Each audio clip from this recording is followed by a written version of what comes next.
Hello students, welcome back to my YouTube channel make way to science.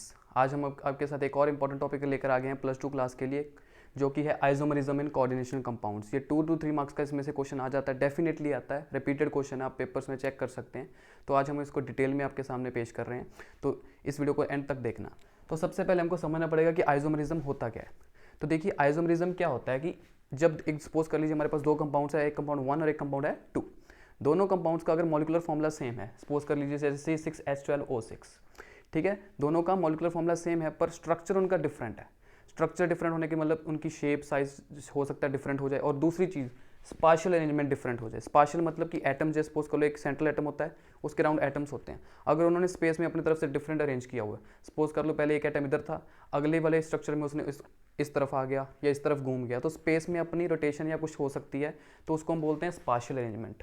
ऐसे दो compounds को हम क्या बोलते हैं? आइसोमर्स। और इस फिनोमेना को बोलते हैं आइसोमरिज्म। तो मतलब जिस दो कंपाउंड्स में बेटा मॉलिक्यूलर फॉर्मूला सेम होगा, स्ट्रक्चर उनका डिफरेंट हो सकता है या स्पाशियल अरेंजमेंट डिफरेंट हो जाए, वो बन जाते हैं आइसोमर्स, और फिनोमेना हो जाता है आइसोमरिज्म। कोऑर्डिनेशन कंपाउंड के लिए इसकी टाइप्स होती है दो तरह की। एक होता है बेटा स्ट्रक्चरल आइसोमरिज्म, नाम से पता लग रहा है, जिसमें स्ट्रक्चर डिफरेंट होंगे दो आइसोमर्स के। दूसरा हो जाता है बेटा स्टीरियो आइसोमरिज्म, जिनमें क्या होगा बेटा, स्पाशियल अरेंजमेंट उनकी डिफरेंट हो जाएगी। स्पाशियल अरेंजमेंट का मतलब कि स्पेस में एटम्स डिफरेंटली अरेंज हो जाएंगे। ठीक है, तो हम इसको डिटेल में अभी करेंगे वन बाय वन। तो स्ट्रक्चरल आइसोमरिज्म बेटा 4 टाइप्स का होता है। फर्स्ट होता है ionisation isomerism, second one is hydrate isomerism, third one is coordinate isomerism, and fourth one is linkage isomerism. और सिमिलरली स्टीरियो आइसोमर्स दो तरह का होता है सिर्फ, एक होता है ज्योमेट्रिकल आइसोमरिज्म और एक होता है ऑप्टिकल आइसोमरिज्म। ठीक है बेटा, तो इसको हम डिटेल में करेंगे अभी वन बाय वन। तो इसको रेज कर देते हैं, ठीक है बेटा, उसके बाद इसको डिटेल में करेंगे हम। तो आप उतने लिख सकते हैं इसको, टाइप्स को वगैरह।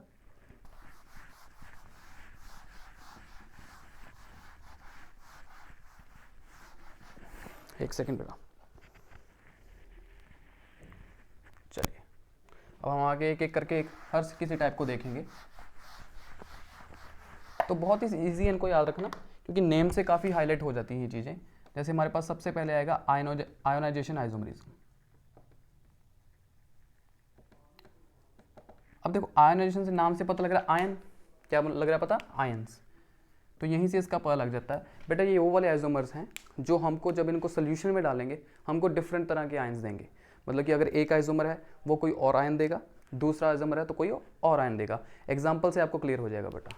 ठीक है, फॉर एग्जाम्पल ये देख लीजिए हमारे पास, तो यहाँ पे लिख देते हैं different ions in the solution. हल्का सा हाईलाइट देते हैं, कि क्योंकि डेफिनेशन तो बेटा आपको समझ में आ ही जाएगी, आप पढ़ सकते हैं, पर मेनली वो है क्या कि different ions in the solution देंगे। सोल्यूशन में डिफरेंट तरह के आयंस देंगे। जैसे एग्जांपल हमारे पास है कि हमने इसको लेकर एक कम्प्लेक्स कंपाउंड बनाना है। हमारे पास है CO NH3 5 times bromine sulphate. इसको लेकर मैंने कोऑर्डिनेशन कंपाउंड्स बनाना है। तो बेटा मेरे पास दो तरह के कोऑर्डिनेशन कंपाउंड बन सकते हैं। एक है बेटा ये,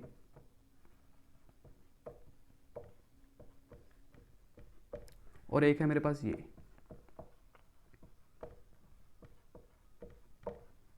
दोनों आयनाइजेशन आइसोमर्स है। अब एक बताता हूँ कैसे, क्योंकि देखो पहली बात तो को पता होना चाहिए बेटा, ये होता है कोऑर्डिनेशन स्फीयर।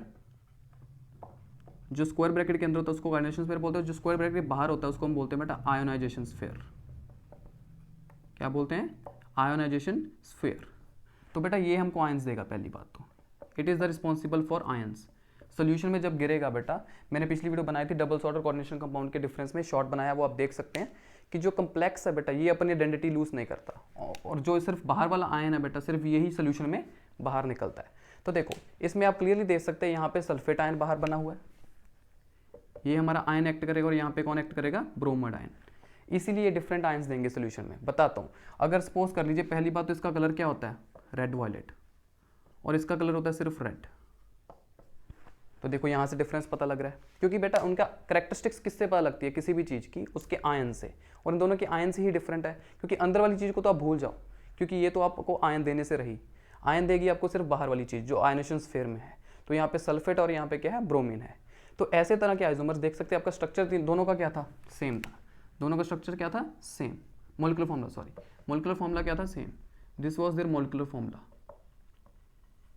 तो ये दोनों के आपके स्ट्रक्चरल फॉर्मूला है। ये क्या है, स्ट्रक्चरल फॉर्मूला, ये दोनों डिफरेंट आ रहे हैं। अभी आपको प्रॉपरली आप इसको कैसे देख सकते हो, अगर सपोज करो इसकी जब आप रिएक्शन करोगे BaCl2 से, तो आपको ये बेरियम सल्फेट बना कर देगा जिसका वाइट प्रेसिपिटेट होगा। ठीक है, जब इसकी रिएक्शन करोगे बेरियम क्लोराइड से, नो रिएक्शन। अब यहाँ पे रिएक्शन होता हुआ नहीं दिखेगा। अब ये देखो क्लियरली यहीं से पता लग रहा है कि ये रिएक्शन क्यों नहीं देगा, क्योंकि बेरियम क्लोराइड रिएक्ट करेगा सिर्फ सल्फेट से, क्योंकि उसके साथ ही वो वाइट प्रेसिपिटेट देता है।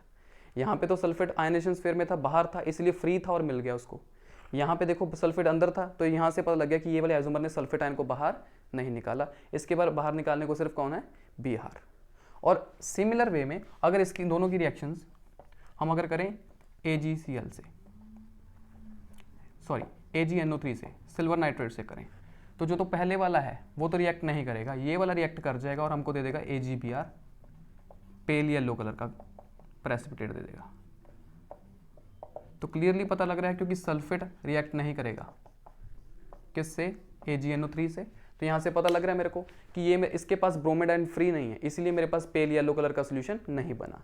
पर इसमें सेकंड वाले में ब्रोमाइड आयन फ्री है, इसलिए मेरे को पेल येलो कलर का प्रेसिपिटेट मिल गया। तो कहने का मतलब ये है कि आयनाइजेशन आइसोमेरिज्म में सिर्फ ये है कि आयन सिर्फ डिफरेंट होते हैं, कि जो देखो स्ट्रक्चर फॉर्मूला सेम है, सिर्फ आयंस अंदर बाहर हो सकते हैं इसमें। तो आयंस में डिफरेंस होता है, ये बाहर वाला होता है आयनेशन स्फीयर। तो इससे इसकी कैरेक्टरिस्टिक्स पता लग जाती है। इसमें क्वेश्चन ये बहुत बार जो मैंने एग्जांपल सॉल्व करवाई है, आप इसी को रिमेंबर कर लेना, पेपर में यही एज इट इज आ जाता है। तो आप प्लीज़ इसको ध्यान से रखना। तो आप कुछ नोट डाउन कर सकते हैं, फिर हम अगले आइसोमेरिज्म की तरफ जाते हैं।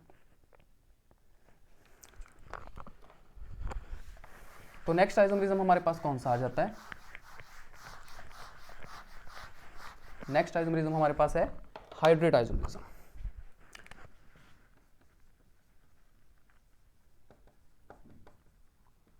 अब ये भी नाम से क्लियर हो रहा है, हाइड्रेट का मतलब क्या होता है, वाटर, इसका मतलब होता है वाटर। तो इस आइसोमर्स में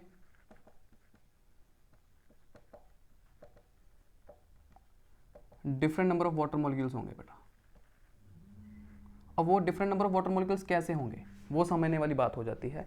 जैसे सपोज कर लीजिए मेरे पास एक फॉर्मूला था, फिर ऐसे ले लूँगा एग्जांपल, अगर मैंने इसके साथ कंपाउंड बनाना था CrCl6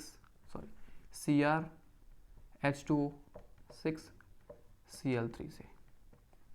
अब मैंने इसके साथ कंपाउंड बनाना है, मतलब ये मेरा एक स्ट्रक्चर मॉलिक्यूलर फॉर्मूला ले लीजिए, ये मेरा क्या है, स्ट्रक्चर मॉलिक्यूलर फॉर्मूला है, ये मेरा मॉलिक्यूलर फॉर्मूला है। इसको लेकर मैंने कोऑर्डिनेशन कंपाउंड बनाने, तो मैं इसके 3 तरह के आइसोमर्स बना सकता हूँ जो मेरे हाइड्रेट आइसोमर्स के अंदर आ जाएंगे। सिर्फ वाटर मॉलिक्यूल्स को मैंने अरेंज करना है डिफरेंटली, क्योंकि मेरे को पता है बेटा इनका कोऑर्डिनेशन नंबर क्या होता है, 6। कोऑर्डिनेशन नंबर बेटा वैसे बताता हूँ हल्का सा, वो क्या होता है कि मैक्सिमम नंबर ऑफ लिगेंड्स कितने लगे हुए हैं एक सेंट्रल मेटल एटम के साथ। सेंट्रल मेटल एटम कौन सा होता है बेटा, जैसे यहाँ पे क्रोमियम है, उसके साथ कितने मैक्सिमम लिगेंड्स लग सकते हैं बेटा, वो उसका कोऑर्डिनेशन नंबर, और इसका कोऑर्डिनेशन नंबर यहाँ पे है 6। ठीक है, तो इसको ध्यान से देखते हैं। तो एक तो बेटा मैं यहाँ से ये देखो क्लियरली ये बना सकता हूँ, क्योंकि मेरे को बंदे सिर्फ 6 रखने हैं। अगर ये रख रहा हूँ, पानी पूरे 6 रख दिए अंदर, वाटर के मॉलिक्यूल 6 रख दिए, तो Cl तीनों के तीनों क्या हो जाएंगे बाहर। सिमिलरली मैं ये बना सकता हूँ, मैंने क्या किया, एक पानी नहीं लेकर चला, ठीक है, एक पानी को कहाँ ले लेंगे, बाहर ले लेंगे, 1 वाटर विल बी आउटसाइड, और एक क्लोरीन उसकी जगह ले लेगा और 2 क्लोरीन रह जाएंगे बाहर। ठीक है, सिमिलरली तीसरा आइसोमर्स क्या बन सकता है हमारे पास, कईयों ने तो गैस कर लिया होगा, जी हाँ ऐसे बनेगा। तो देखो इसमें तीनों में मैंने किया क्या है, सिर्फ वाटर मॉलिक्यूलर चेंजेस किए हैं, उसके साथ क्लोरीन भी चेंज हुआ, पर मेन फोकस यहाँ पे मेरा वाटर मॉलिक्यूल के ऊपर है, क्योंकि वाटर मॉलिक्यूल के जैसे वाले कंपाउंड्स में ही इस तरह का आइसोमर देखने को मिलेगा। अब देखिए इसमें 6 वाटर अंदर थे, 3 क्लोरीन बाहर थे, तो मैंने एक वाटर के साथ एक क्लोरीन को रिप्लेस कर दिया, यहाँ पे 2 क्लोरीन रह गए, यहाँ पे एक क्लोरीन अंदर आ गया और वाटर एक बाहर चला गया। नेक्स्ट वाले में एक क्लोरीन और अंदर ले आया और एक वाटर और बाहर चला गया। क्लियर है, ठीक है। तो ये 3 तरह के मेरे को आइसोमर्स देखने को मिल गए हैं। तो इस तरह के आइसोमर्स हमको क्या बोलते हैं बेटा, हम हाइड्रेट आइसोमर्स। क्या बोलते हैं, हाइड्रेट आइसोमर्स। ठीक है, इसके बेस पे भी जो क्वेश्चन आता है आपके साथ हल्का सा डिस्कस कर लेते हैं, कभी कभार एमसीक्यूज में आ जाता है। ठीक है, वो ऐसे पूछ लेते हैं कि अगर सपोज कर लीजिए, क्योंकि ये AgNO3 के साथ रिएक्ट करेगा बेटा, तीनों रिएक्ट करेंगे, तीनों AgNO3 के साथ रिएक्ट करेंगे। मैं आपको बोर्ड का क्वेश्चन भी साथ साथ में बता रहा हूँ कि आपको हेल्प हो जाए। तीनों रिएक्ट करेंगे। अब यहाँ पे तो क्या होगा, 3 मोल्स ऑफ AgCl बाहर निकल जाएंगे, बताऊंगा क्यों। यहाँ पे 2 मोल्स निकलेंगे यहाँ पे निकलेगा 1 मोल ऑफ AgCl। अब क्यों है? क्योंकि आप देख सकते हैं क्लियरली, जब तो ये वाला आइसोमर था, इसमें तीनों के तीनों क्लोरीन आयन आयोनाइजेशन स्फीयर में थे, इसलिए तीनों के तीनों बाहर निकल जाएंगे, इसलिए 3 मोलिक्यूल ऑफ AgCl बन जाएंगे। क्योंकि Ag के साथ तीनों के तीनों क्लोरीन कंबाइन करेंगे तो 3 AgCl बन जाएंगे हमारे पास क्लियरली। अगर यहाँ पे सिर्फ एक Cl अंदर ले गए तो मैंने क्या बोला था कि ये अंदर वाले तो रिएक्ट करते नहीं है, ये तो आयंस में आएंगे नहीं। आयंस में कौन आएंगे? 2 क्लोरीन, तो सिर्फ इसके पास क्या आएंगे? 2 मोल्स ऑफ AgCl क्लियरली। अब यहाँ पे सिर्फ एक क्लोरीन रह गया तो यहाँ पे कितना बन जाएगा? 1 मोल ऑफ AgCl। इस तरह का आपको MCQ या असर्शन रीजन में क्वेश्चन मिल सकता है, तो आप इसको नोट कर सकते हैं। तो अब हम बढ़ेंगे अपने थर्ड टाइप ऑफ आइसोमर्स की तरफ, जो कि बहुत आसान है। थर्ड है हमारा कोऑर्डिनेशन आइसोमरिज्म। देखो नाम से हल्का सा पता लग जाता है।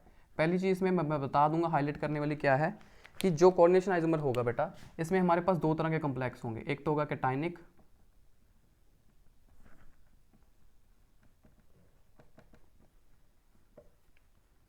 And anionic.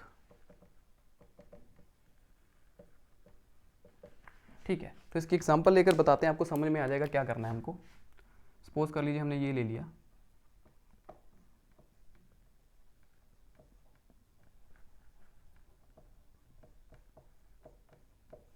अब क्लियरली ये बेटा हमारे पास कैटायनिक है और ये है हमारे पास एनायनिक।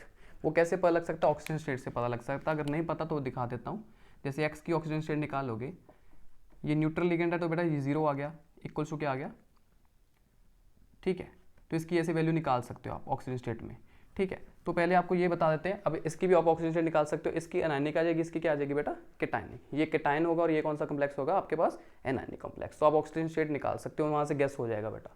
ठीक है, तो अब देखो यहाँ पे क्या हो गया कि इसमें सिर्फ होना क्या है कि कोऑर्डिनेशन साइड्स डिफरेंट हो जाएगी। अब कोऑर्डिनेशन का मतलब क्या है कि कोऑर्डिनेशन को आप डिफरेंटली अरेंज कर दोगे। कैसे? अब इसका आइसोमर ये बना सकता हूँ मैं क्लियरली,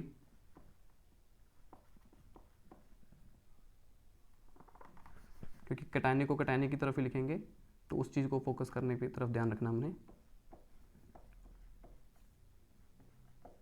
तो देख लीजिए, मैंने जस्ट क्या किया कि इनकी कोऑर्डिनेशन को चेंज कर दिया।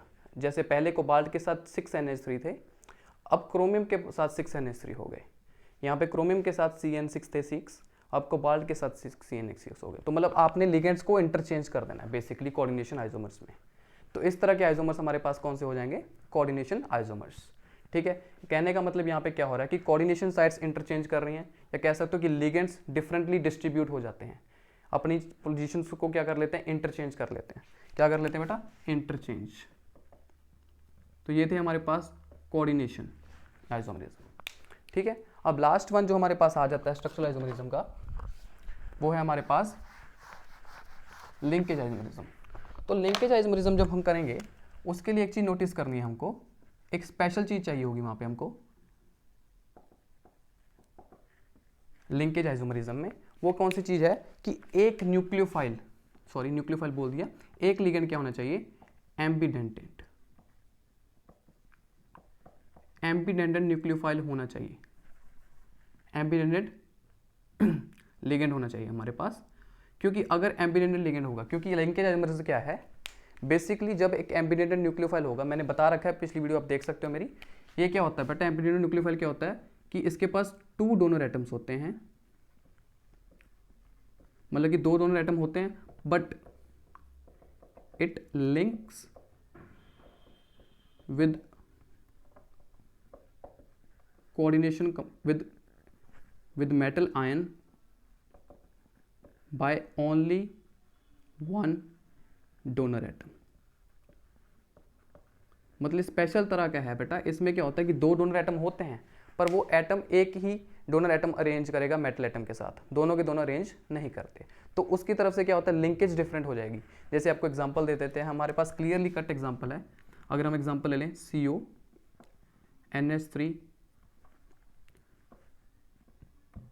5, CONH3 5, और यहाँ पे हमने ले लिया NO2 2 पॉजिटिव। ये कंपाउंड है हमारे पास। ठीक है, तो अब इसको हम कैसे बना सकते हैं? डिफरेंट तरीके से कैसे शो कर सकते हैं? सपोज कर लीजिए ये हमारे पास कोबाल्ट है, central metal atom, octahedral geometry है बेटा, क्लियर। तो देखो होगा क्या, पहले आप NH3 को अरेंज कर लीजिए सिंपली।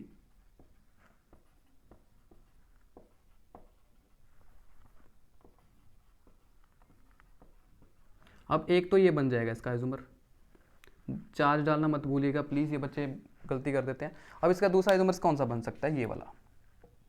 क्लियरली डिफरेंस आपको पता लग जाएगा उसमें और इसमें। अब आप बोल रहे हो कि सर आप एरोस अंदर क्यों डाल रहे हो? एरोस अंदर डालने का मतलब क्या होता है, क्योंकि यहाँ पे मेटल एटम को लिगेंड्स और इलेक्ट्रॉन डोनेट कर रहे हैं, दोनों के दोनों। बॉन्ड इसका कोवलेंट बॉन्ड नहीं बन रहा, कोऑर्डिनेशन टाइप बॉन्ड बनता है बेटा। दोनों के दोनों इलेक्ट्रॉन पेयर हैं जो लिगेंड डोनेट करता है यहाँ पे। तो देखो मैंने सेम ही तरीका लिया अभी तक, तो बस यहाँ पे क्या होगा कि ऑक्सीजन से हो जाएगा, क्योंकि होता क्या है, जो हमारे पास NO2 ग्रुप होता है इसके पास दो एप्लीकेबिलिटी होती है, या तो ये नाइट्रोजन से क्या कर दे, डोनेट कर दे, या ये कर दे ऑक्सीजन से डोनेट। तो ये लिंकेज कैसे डिफरेंट हो सकती है? अगर तो नाइट्रोजन के साथ लिंक हुआ है तो ये एक तरह का आइसोमर बन गया, अगर ये ऑक्सीजन के साथ लिंक हुआ तो ये दूसरे तरह का लिंकेज आइसोमर बन गया। तो हो क्या रहा है कि लिंकेज डिफरेंट हो रही है ना, एक नाइट्रोजन के साथ लिंकेज हो रही थी, दूसरी ऑक्सीजन के साथ लिंकेज होगी। तो इसके लिए सबसे पहले याद रखना कि एम्बीडेंटेड लिगेंड हमारे पास होना चाहिए, अगर वो होगा तो हमारे पास लिंकेज आइसोमरिज्म देखने को मिलेगा। अब पेपर में क्या करते हैं कि वो MCQs में डाल देते हैं कि ये कौन सा आइसोमर शो कर रहा है, जैसे ये कंपाउंड शो कर देंगे, वो कहेंगे कि दिस आइसोमर, कौन सा आइसोमर ये कंपाउंड शो करेगा, एंड डिफाइन दैट आइसोमरिज्म। तो बच्चों को समझ नहीं लगता। तो आपको पहली चीज़ तो ये चेक कर लीजिए आप ध्यान से, ठीक है। आप एक हिंट देता हूँ, वहाँ पे ये चेक कर सकते हो आप क्लियरली कि क्या इसमें कोई एम्बीडेंटेड न्यूक्लियोफाइल या लिगेंड तो नहीं प्रेजेंट। अगर वो प्रेजेंट है तो आप उसको सीधा लिख सकते हो वो कौन सा आइसोमर है, लिंकेज आइसोमर है। काफ़ी आसान तरीके से सेंटर हो जाएगा। तो यहाँ पे 2 पॉजिटिव डालना भूल गए हम, तो आ जाएगा 2 पॉजिटिव। तो ये देखिए ये हमारे पास है लिंकेज आइसोमरिज्म, ठीक है। चलो आगे हम डिटेल में करने जा रहे हैं बेटा स्टीरियो आइसोमर को, ठीक है।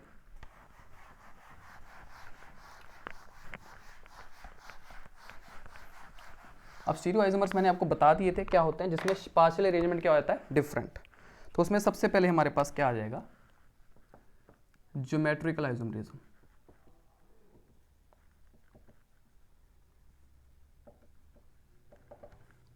Geometrical isomerism. अब ज्योमेट्रिकल आइसोमरिज्म में क्या होगा, मैंने पहले बता दिया था, ये क्या होता है, सेम मॉलिक्यूलर फॉर्मूला होता है but 2 compounds differ in spatial arrangement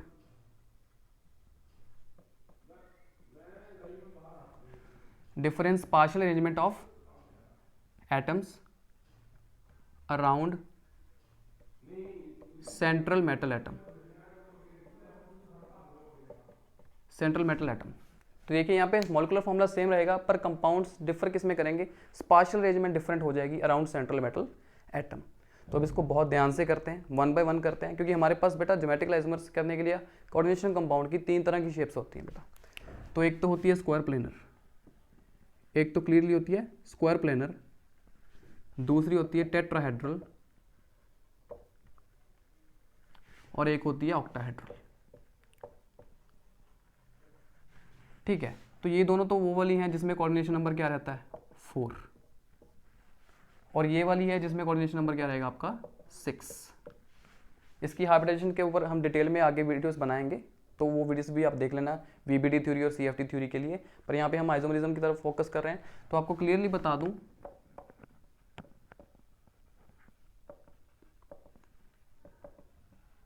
अब टेट्राहेड्रल जो है नो ज्योमेट्रिकल आइसोमरिज्म शो करता है बेटा। क्यों? क्योंकि अगर आपने केमिकल बॉन्डिंग पढ़ रखी है, नहीं पढ़ी तो आपको बता देता हूँ कि टेट्राहेड्रल की शेप ऐसी होती है बेटा, और इस सभी में एंगल क्या होता है 109.5, मतलब कि सभी बॉन्ड में क्या होता है, क्योंकि एक स्पेस में क्या होता है ये, और क्या होता है कि जैसे एक्सपोज कर लीजिए ये ऐसे है, एक चीज़ ऊपर को है, एक इधर को है, एक इधर को और एक इधर को है। यहाँ पर हमको देखने को लगता है कि चारों बॉन्ड डिफरेंट होंगे, पर नहीं। जैसे सपोज कर लीजिए मेटल है, एक यहाँ पे लगा होगा इसके, ठीक है, एक इस तरफ लगा होगा, एक इस तरफ लगा होगा, एक इस तरफ लगा होगा। तो मतलब एंगल सभी पे 109.5 डिग्री ही रहेगा। अब एंगल अगर सेम है, अगर स्पेस में अरेंज भी करने चाहेंगे तो फिर भी बेटा अरेंज डिफरेंटली हो ही नहीं सकेंगे, क्योंकि सभी सेम एंगल पे पड़े होंगे फिर भी, ठीक है ना। सपोज कर लिए यहाँ पे 4 लिगेंड लगे हुए हैं, अगर इसको मैं इससे चेंज कर देता हूँ, L2 को L1 से चेंज कर देता हूँ, तो फिर भी तो बेटा उनका सभी का एंगल तो 109.5 रहेगा। तो अरेंजमेंट तो सेम ही लगेगी ना अगर हम देखेंगे। तो इसीलिए इसमें टेट्राहेड्रल में कोई भी हमको देखने को नहीं मिलता geometrical isomerism. This was clear. और 1 नंबर में कभी कभार ये पेपर क्वेश्चन में आ सकता है, ये क्वेश्चन पेपर में आ जाता है आसानी से। चलिए अब हम देखते हैं डिटेल में स्क्वायर प्लेनर के बारे में। सबसे पहले हम स्क्वायर प्लेनर की बात करेंगे कि उसमें हमारे पास कैसे देखने को मिलता है ज्योमेट्रिकल आइसोमरिज्म। तो सबसे पहले करेंगे हम स्क्वायर प्लेनर में। तो ये हमको शेप्स के अकॉर्डिंग ही याद रखना पड़ता है। तो स्क्वायर प्लेनर में क्या होगा, सबसे पहले हम लेकर चलेंगे वो वाली टाइप जहाँ पे MA2B2। अब A2B2 मतलब क्या, ये लिगेंड्स हैं। M हमारा यहाँ पे क्या है, मेटल। A और B हमारे क्या है, यहाँ पे लिगेंड्स हैं। अब A2B2 का मतलब कि दो लिगेंड्स एक जैसे होंगे और दूसरे मतलब कि दो तरह के लिगेंड्स होंगे, दो तरह के। एग्जाम्पल से आपको क्लियर हो जाएगा। सपोज कर लो अगर मैं ले रहा हूँ प्लेटिनम NH3 ट्वाइस और Cl ट्वाइस, तो देख लीजिए दो मैंने लिगेंड्स लिए हैं और दो लिए हैं उनके, क्योंकि कोऑर्डिनेशन नंबर क्या रहेगा 4। और याद रखने की एक बात बोलनी भूल गया आपको, ज्योमेट्रिकल आइसोमरिज्म में बेटा दो तरह के आइसोमर्स होते हैं, एक होता है सिस आइसोमर और एक होता है ट्रांस आइसोमर। सिस यहाँ से सबसे नाम से पता लग रहा है सिस्टर, तो ये कौन सा आइसोमर होगा जहां पे same ligands are on same side of central atom. जब दोनों सेम लिगेंड है, जो जैसे सपोज कर लीजिए NH3 दोनों सेम साइड पे होंगे, या क्लोरीन ले लीजिए सेम साइड पे होंगे, तो वो हो जाएगा सिस आइसोमर। ट्रांस से क्या होगा बेटा, जब सेम लिगेंड होगा, जैसे NH3 दो लिगेंड सेम है, आर ऑन ऑपोजिट साइड। कौन सी साइड पे होंगे, ऑपोजिट साइड किसके बेटा, ऑफ सेंट्रल एटम, तो वो हो जाएगा ट्रांस आइसोमर। पहले तो हमको ये पता होना चाहिए। क्लियर, तो आप इसका स्क्रीनशॉट ले सकते हैं। तो आगे हम बढ़ते हैं, अब इसको बनाकर दिखाएंगे इसके सिस और ट्रांस वाले कैसे बनते हैं। ठीक है, तो देखिए अब हम डिटेल पे फोकस करेंगे इसके ऊपर। तो देखिए जब इसका सिस आइसोमर बनाएंगे हम क्लियरली, सिस आइसोमर कैसे बनेगा, देखिए प्लेटिनम हमारा सेंट्रल एटम है। अब ये स्क्वायर प्लेनर है, स्क्वायर प्लेनर को सिंपली ऐसे बनाएंगे। अब यहाँ पे ऊपर लगाने की जरूरत नहीं, क्योंकि सिर्फ 4 बंदे हैं हमारे पास, कहने का मतलब 4 लिगेंड है। तो एक तो मेरा ये बना दूंगा ऐसे कि NH3 दोनों एक तरफ और Cl दोनों एक तरफ। अभी मैंने क्या बोला था कि जब दोनों बहनें कह लो या दोनों लिगेंड्स एक तरफ हैं, तो ये कौन सा आइसोमर बन गया, सिस आइसोमर। कौन सा बन गया, सिस। अगर यही चीज़ हो जाए उल्टी, मतलब कि क्लोरीन इधर ले लिया, दूसरा इधर ले लिया, एक NH3 इधर ले लिया और एक NH3 इधर ले लिया, तो ये क्या बन जाएगा हमारे पास, ट्रांस आइसोमर। क्लियर हो गया। तो यहाँ पे देख सकते हो सेम एटम, जैसे NH3 है दोनों सेम तरफ हैं, और यहाँ पे Cl भी दोनों क्या है, सेम तरफ। यहाँ पे क्या है, Cl दोनों डिफरेंट तरफ हैं और NH3 दोनों क्या हैं, डिफरेंट साइड पे हैं। तो क्लियरली पता लग रहा है ये सिस आइसोमर है, ये क्या है, ट्रांस आइसोमर। तो ये एक टाइप की क्लियर होगी। ये कौन सी टाइप है हमारे पास, MA2B2 टाइप। इसका एग्जाम्पल यही पेपर में ज़्यादा आता है, मैं वही एग्जाम्पल उठाऊंगा जो एग्जाम्स में पूछे जाते हैं। यहाँ तक क्लियर हो गया। तो अब आगे चलते हैं इसके बारे में। तो अब हम अगला टाइप ले लेंगे। अगले टाइप में क्या हो जाएगा, MA2 तो रहेगा BC, मतलब इसकी एग्जाम्पल क्या हो जाएगी, जैसे PT NH3 ट्वाइस NO2 और Cl ये ले लिए। ठीक है, तो मैंने ये ले लिए है। क्लियर, तो मैंने NH3 सेम लिगेंड जो था 2 बार ले लिया, NO2 एक ले लिया, Cl ले लिया। अब इसमें सिस और ट्रांस कैसे बनेगा, तो देखो सिंपल सी बात है, जो तो हमारे पास लिगेंड सेम है, जैसे NH3 है, दो तरह के लिगेंड तो सेम है, अगर वो तो हुए एक साइड के ऊपर, जैसे NH3 और NH3, तो वो क्या बन जाएगा, सिस आइसोमर। अगर वो दोनों चीज़ें जो दोनों सेम लिगेंड है, दोनों सेम लिगेंड अगर ऑपोजिट साइड पे हो गए, वो क्या बन जाएगा, ट्रांस आइसोमर। तो देखिए आपको क्लियरली बनाकर दिखाते हैं कैसे बन जाएगा, आसान है ये भी। प्लेटिनम, तो यहाँ पे NH3 अगर मैंने दोनों सेम तरफ रख लिए, दूसरी तरफ दूसरे ग्रुप रख दिए, तो ये मेरे पास क्या बन गया, सिस आइसोमर। सिमिलरली अगर मैंने एक और ले लिया प्लेटिनम, ठीक है, यहाँ पर अगर मैंने रख दिया NH3 डिफरेंट साइड पे, ऑपोजिट साइड पे सॉरी, तो ये कौन सा बन जाएगा मेरे पास, ट्रांस आइसोमर।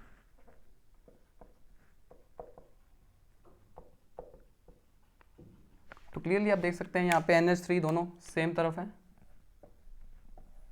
और यहाँ पे NH3 दोनों क्या है, डिफरेंट तरफ हैं। तो ये सेकंड तरह का हमारे पास क्या हो गया, आइसोमर। ठीक है, स्क्वायर प्लेनर के अंदर ये भी सिस है और ये क्या है, ट्रांस है। तो क्लियरली डिफरेंशिएट हो रहा है। ठीक है, अब अगली तरह की देखते हैं। इसका पहले आप लिख सकते हैं, नोट डाउन कर सकते हैं इसको। अब हम अगली टाइप देखेंगे। अगली टाइप स्क्वायर प्लेनर में क्या है,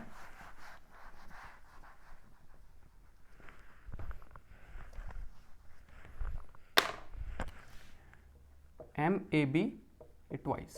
अब AB एक ऐसा लिगेंड है, ये बाइडेंटेड लिगेंड होगा। पहली बात तो बाइडेंटेड लिगेंड यानी जिसके बाई का मतलब टू डोनर एटम्स होंगे जिसके पास, बट डिफरेंट। दोनों के दोनों डोनर एटम क्या होने चाहिए, डिफरेंट भी होने चाहिए। क्या होने चाहिए, डिफरेंट। ठीक है, तो बाइडेंटेड क्या करता है बेटा, ये दो डोनर एटम दोनों इकट्ठे देता है। जैसे एम्बिडेंटेड क्या था, उसके पास भी दो डोनर एटम थे पर कंबाइन एक से करता था, ये कंबाइन भी दो से ही करेगा। जैसे हमारे पास है ग्लाइसिटाइन, ये चीज़ होती है NH2CH2COO नेगेटिव। अब ये नेगेटिव से भी डोनेट कर सकते हैं और ये नाइट्रोजन के ऊपर लोन पेयर होते हैं, तो दो डोनेटिंग हो गए। ये फर्स्ट हो गया, ये क्या हो गया, सेकंड। क्लियर, तो यहाँ तक हमको पता लग गया है। तो अब इसकी डायग्राम हम कैसे बनाएंगे, देख लीजिए। इसका एक एग्जांपल हमारे पास क्या आ जाता है, PTGLY ट्वाइस। अब आपको सिर्फ हमने सिर्फ दो लिए हैं क्योंकि बेटा इसका कोऑर्डिनेशन नंबर 2 होगा, 2 × 2 कितना हो गया, 4। टोटल कोऑर्डिनेशन नंबर यहाँ पे 4 हो चुका है। तो इसकी डायग्राम बनाकर दिखाएंगे आपको सिस और ट्रांस कैसे बनेगी। तो एक तो हमारे पास ये है, ठीक है। तो होगा क्या, इसमें ध्यान से फोकस करना है प्लीज। पहले मैं सिस बनाकर दिखाता हूं।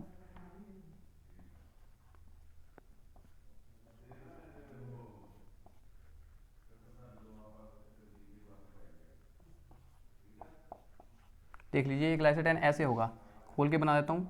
ये ऐसे होगा, एक C डबल बॉन्ड से होती है और एक के साथ होता है नेगेटिव चार्ज। तो यहाँ से कंबाइन हो गया।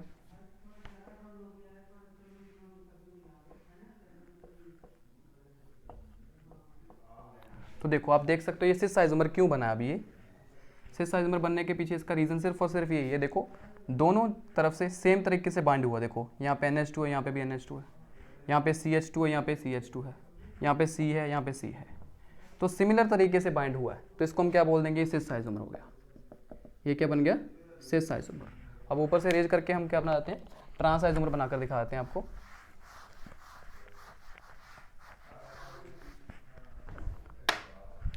तो देख लीजिए, क्लियरली ट्रांस भी बन जाएगा ऐसे ही। उसमें इसको सिर्फ हमने इंटरचेंज कर देना है। जैसे क्या कि ये वाला पार्ट तो आप सेम बना सकते हो। देखिए, मैंने ये बना दिया NH2 CH2 C, oxygen, double bond oxygen, यहाँ पे सेम रख दिया, पर यहाँ पे मैं इंटरचेंज कर दूंगा।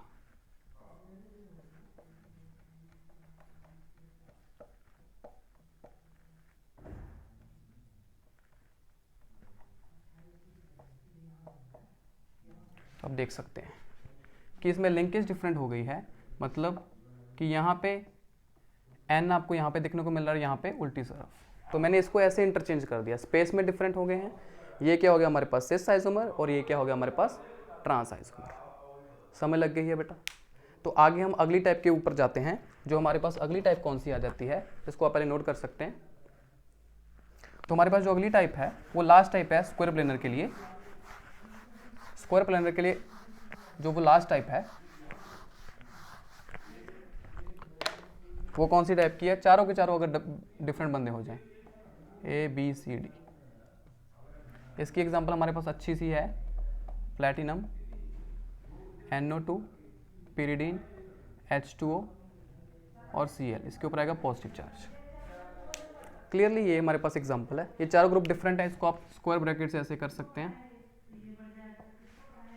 ठीक है, तो इसकी डायग्राम आपको बनाकर दिखाते हैं। अब इसके 3 तरह के आइसोमर्स होंगे बेटा, 3 आइसोमर्स, तीनों सिमेट्रिकल होंगे। और बनाने का तरीका क्या करते हैं कि सिर्फ एक को फिक्स कर लो, एक को क्या कर लो, फिक्स कर लो। सपोज कर लीजिए हम NH3 ले लेते हैं, यहाँ पे क्या ले लेते हैं, NH3।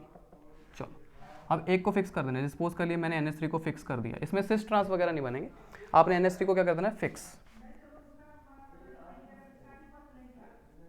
और बाकी इसके 3 आइसोमर्स बनेंगे। अब 3 क्यों बनेंगे बता देता हूँ। NH3 को फिक्स कर देना, बाकी तीनों एटम्स को आपने रोटेट करते रहना है। मतलब एक बार NH3 के ट्रांस पे आप रख दो NO2, बाकी दोनों ऐसे आ गए। एक बार आप NH3 के ट्रांस पे क्या रख दो, pyridine,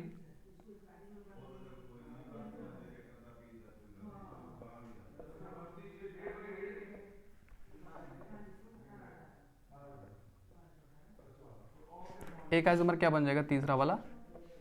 अब इसके ट्रांस पे कौन सा रख दो, सॉरी यहाँ पे प्लेटिनम आना था,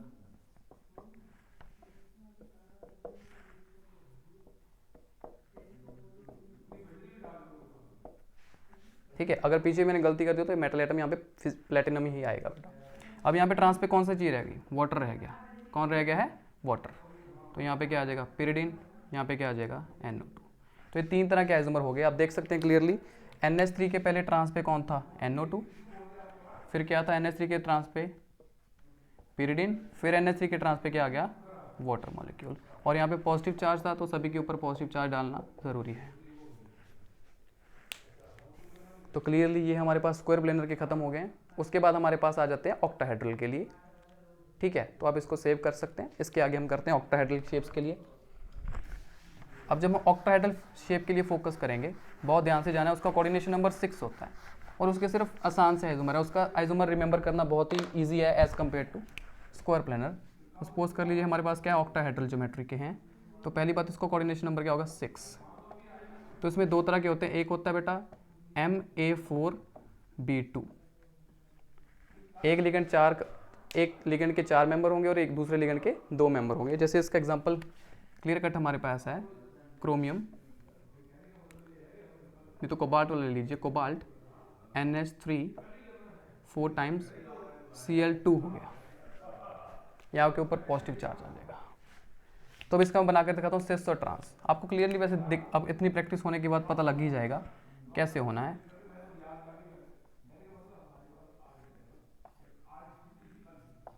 ठीक है, तो इसमें क्या हो जाएगा देख लो। अगर तो मैंने दोनों जो Cl हैं, क्योंकि इसमें कम नंबर वाले को पकड़ेंगे, ज़्यादा वाले नंबर वाले को नहीं पकड़ेंगे, जिसका नंबर कम है उसको पकड़ेंगे।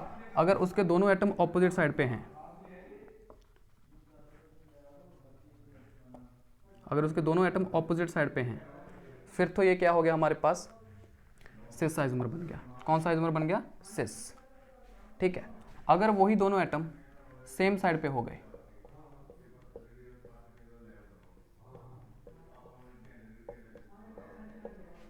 सपोज कर लीजिए ये Cl ले लिया, ये Cl ले लिया,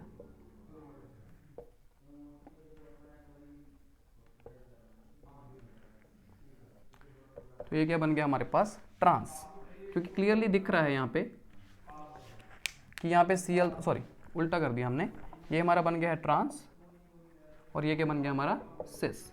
तो ये कि क्लोरीन दोनों ऑपोजिट साइड पे हैं, तो ये क्या हो गया, ट्रांस। यहाँ पे Cl दोनों क्या है, सेम साइड पे हैं, तो ये क्या हो गया, सिस। अब कई बच्चे बोलेंगे सर यहाँ पे Cl हम इस तरफ ही लगा सकते हैं। हाँ, आप लगा सकते थे, अपनी तरफ से आप सिस बना सकते हो। बस मेन अपने बेसिक को इंपॉर्टेंस में रखना है कि सिस वो होगा जिसमें दोनों सेम एटम क्या होंगे, सेम साइड पे होंगे। क्लियर है। तो यहाँ पे दोनों ट्रांस पे हैं, तो ये क्या बन गया हमारे पास, ट्रांस आइसोमर, वो बन गया सिस। अब इसको सेव कर लीजिए। नेक्स्ट टाइप देखते हैं हम।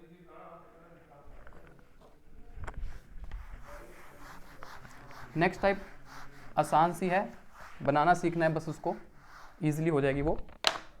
सपोज कर लीजिए हमारे पास है MAA ट्वाइस B ट्वाइस। अब AA का मतलब क्या है, ये बाइडेंटल लिगेंड है ये भी बेटा, ठीक है।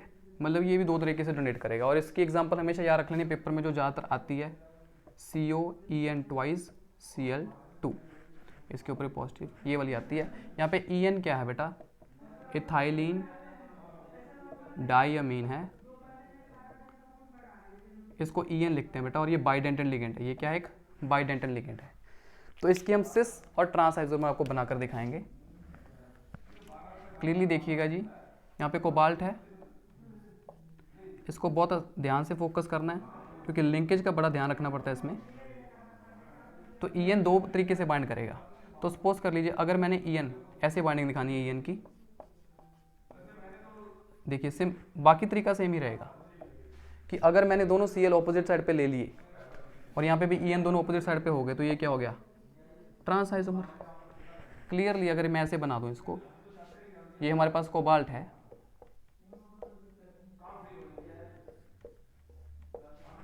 ठीक है। अगर मैंने Cl दोनों एक तरफ ले लिए तो En यहाँ पे आ जाएंगे।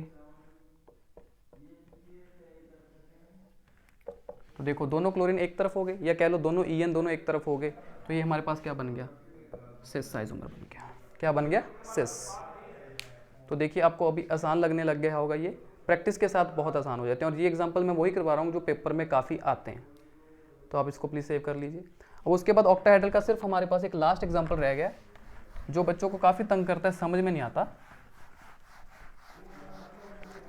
वो एक स्पेशल टाइप का आइसोमर होता है, उसको हम बोल सकते हैं फैक और मर आइसोमर। पहले बना देते हैं फिर आपको समझ में आ जाएगा। इसका एक एग्जांपल ज़्यादातर पेपर में आता है, वो आता है कोबाल्ट NH3Cl3। मतलब ये इस तरह का होता है, Ma3B3 टाइप का है। तीनों लिगेंड तीन तीन होंगे, तो अगर ऐसा आपको देखने को मिल जाए तो आपको पता लग जाना चाहिए आपको फैक और मर ही बनाने हैं। तो देख लीजिए, आपको पहले डायग्राम बना देते हैं इसकी, फिर आपको क्लियरली पता लग जाएगा। इसके ऊपर पॉजिटिव चार्ज आ जाएगा।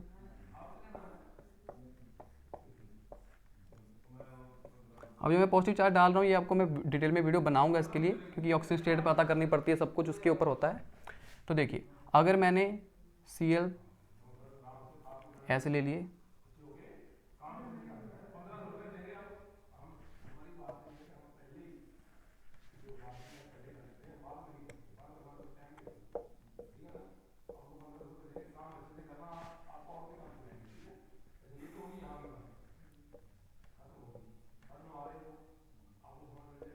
आपको लग रहा होगा कि मैंने तो ये कैसे बना दिया, चलो मेरी तो प्रैक्टिस है, मैंने बना दिया। तो फैक और मर में डिफरेंस क्या है, मैं लिख देता हूँ पहले नाम इनके। ये है फैक और ये क्या मर। ठीक है बेटा, जो तो एक ट्रायंगुलर प्लेन में हो, जैसे सपोज कर लीजिए यहाँ पे क्या बन रहा है, ट्रायंगल बन जाएगा। क्लियरली आप ट्रायंगल बना सकते हो यहाँ पे। तो जो तो बेटा ट्रायंगुलर प्लेन के तीनों बीच में आ जाए, ठीक है बेटा, जो तो एक ट्रायंगुलर प्लेन के अंदर आ जाए, वो तो बेटा होता है फैक आइसोमर। जब तीनों के तीनों जो लिगेंड है, जो सेम लिगेंड है, अगर वो एक ट्रायंगुलर शेप के अंदर आ जाए तो हम उसको बोलते हैं बेटा फैक मर, फैक आइसोमर। और अगर वो एक इक्वेटोरियल प्लेन के अंदर है, जैसे ये देख सकते हैं आप, ये इक्वेटोरियल प्लेन है बेटा, ये क्या है, एक इक्वेटोरियल ट्रायंगल कह सकते हैं, इक्वेटोरियल प्लेन। अगर ऐसे अगर इक्वेटोरियल प्लेन के अंदर आ जाएंगे तो देख सकते हैं आप ट्रायंगल दोनों में डिफरेंट है। इसमें इस तरह का ट्रायंगल बन रहा है, ठीक है, और इसमें इस तरह का बन रहा है। ये वाला हमारे पास आइसोमर होता है मर आइसोमर। ये होता है इक्वेटोरियल प्लेन पे, जब तीनों same ligand on equatorial plane, यहाँ पे सेम लिगेंड कहाँ पे होंगे, on triangular plane, triangular plane पे।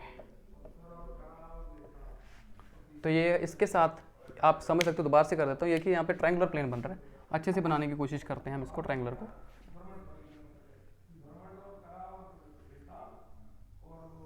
देख सकते हैं अब ये ट्रायंगुलर प्लेन तीनों देखो 1 2 3 तीनों ट्रायंगल के अंदर कवर हो चुके हैं। तो ये हमारे पास कौन सा बन गया, एक ट्रायंगुलर प्लेन बन गया। क्या बन गया, ट्रायंगुलर प्लेन। अगर तो ट्रायंगुलर प्लेन में आ रहे हैं तो सेम लिगेंड मतलब तीनों क्लोरीन है ना, तीनों के तीनों सेम लिगेंड जो आ रहे हैं, अगर ट्रायंगुलर प्लेन पे आ रहे हैं तो वो कौन सा हो जाएगा, फैक आइसोमर। अगर तीनों के तीनों इक्वेटोरियल प्लेन के ऊपर आ रहे हैं तो वो कौन सा बन जाएगा, मर आइसोमर। ठीक है बेटा, तो ऑप्टिकल आइसोमर हम नई वीडियो में देखेंगे, अगली वीडियो में उसका टॉपिक अलग से बना देंगे। अगर आपको वीडियो अच्छी लगी तो इसको चैनल को सब्सक्राइब करना। Thank you.